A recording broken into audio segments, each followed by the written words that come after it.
ವಿಧಾನ ಪರಿಷತ್ ಚುನಾವಣೆಯಲ್ಲಿ ನಡೆದ ಅಡ್ಡ ಮತದಾನ ಇದೀಗ ಬಿಜೆಪಿ ನಾಯಕರಿಗೆ ನುಂಗಲಾರದ ತುತ್ತಾಗಿ ಪರಿಣಮಿಸಿದೆ. ಅಡ್ಡ ಮತದಾನ ಮಾಡಿದವರು ಯಾರು ಎಂಬ ವಿಚಾರವಾಗಿ ಆಂತರಿಕ ತನಿಖೆಗೆ 3 ತಂಡ ರಚನೆಯಾಗಿತ್ತು. ಈ ತಂಡ ತನ್ನ ಪ್ರಾಥಮಿಕ ವರದಿಯನ್ನು ಸಿದ್ಧಪಡಿಸಿದೆ. ಈ ವರದಿಯನ್ನು ಬಿಜೆಪಿ ರಾಜ್ಯಾಧ್ಯಕ್ಷ BY ವಿಜೇಂದ್ರ ಅವರಿಗೆ ಸಲ್ಲಿಸಲಿದೆ. ಆದರೆ ವರದಿಯಲ್ಲಿ ಯಾವೆಲ್ಲ ಶಾಸಕರ ಮೇಲೆ ಅನುಮಾನ ವ್ಯಕ್ತಪಡಿಸಿದೆ ಎಂಬುದು ಕುತೂಹಲ ಕೆರಳಿಸಿದೆ.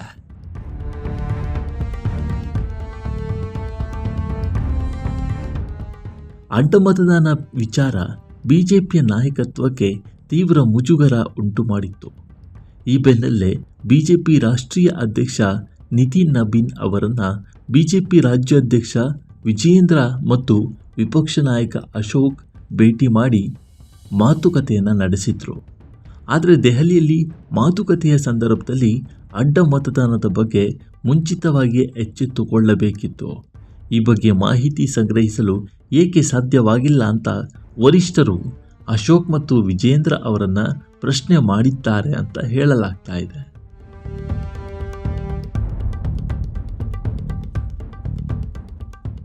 ಈ ನಡುವೆ ವಿಜೇಂದ್ರ ಅವರು ಅಡ್ಡ ಮತದಾನದ ಬಗ್ಗೆ ತನಿಖೆ ನಡೆಸಿ ಪ್ರಾಥಮಿಕ ವರದಿಯನ್ನು ನೀಡಲು ವಿಧಾನ ಪರಿಷತ್ ಸದಸ್ಯ CT ರವಿ ಅವರ ನೇತೃತ್ವದಲ್ಲಿ ಸಮಿತಿ ರಚನೆ ಮಾಡಿದ್ರು. 3 ಸದಸ್ಯರನ್ನು ಒಳಗೊಂಡ ಸಮಿತಿ ರಚನೆ ಮಾಡಲಾಗಿತ್ತು. ಈ ಸಮಿತಿ ಆಂತರಿಕವಾಗಿ ಕೆಲವೊಂದು ಮಾಹಿತಿಗಳನ್ನು ಸಂಗ್ರಹ ಮಾಡಿ ವರದಿಯನ್ನು ಸಿದ್ಧಪಡಿಸಿದೆ.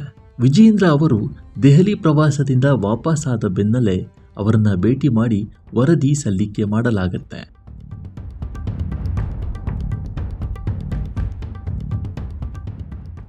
ಆದರೆ ಈ ವರದಿಯಲ್ಲಿ ಏನೆಲ್ಲ ಅಂಶಗಳನ್ನು ಉಲ್ಲೇಖ ಮಾಡಲಾಗಿದೆ ಎಂಬ ವಿಚಾರವಾಗಿ ಇನ್ನೂ ಸ್ಪಷ್ಟನೆ ಸಿಕ್ಕಿಲ್ಲ. ಬಿಜೆಪಿ ಶಾಸಕರ ಜೊತೆಗೆ ಈ ಸಮಿತಿ ಆಂತರಿಕವಾಗಿ ಮಾಹಿತಿ ಪಡೆದುಕೊಂಡಿದೆ. ಪ್ರತಿಯೊಬ್ಬ ಶಾಸಕರಿಗೆ ಫೋನ್ ಕರೆ ಮಾಡಿ ಮಾತುಕತೆಯನ್ನು ನಡೆಸಿದೆ. ಚುನಾವಣೆಯ ದಿನ ಮತದಾನದ ಬಗ್ಗೆ ಕೆಲವೊಂದು ಮಾಹಿತಿಯನ್ನು ಪಡೆದುಕೊಳ್ಳಲಾಗಿದೆ. ಇನ್ನು ಕೆಲವು ಶಾಸಕರ ಬಗ್ಗೆ ಆಂತರಿಕವಾಗಿ ಸಂಶಯಗಳಿದ್ದು ಈ ನಿಟ್ಟಿನಲ್ಲಿಯೂ ಸಮಿತಿ ಕ್ರಾಸ್ ಚೆಕ್ ಮಾಡಿಕೊಳ್ತಾ ಇದೆ. ಸದ್ಯ ಯಾರು ಅಡ್ಡ ಮತದಾನ ಮಾಡಿದ್ದಾರೆ ಅಂತ ಅಧಿಕೃತವಾಗಿ ಹೇಳಿಲ್ಲ. ಆದರೆ ಕೆಲವೊಬ್ಬರ ಮೇಲೆ ಅನುಮಾನಗಳು ಕಾಡುತ್ತಿವೆ.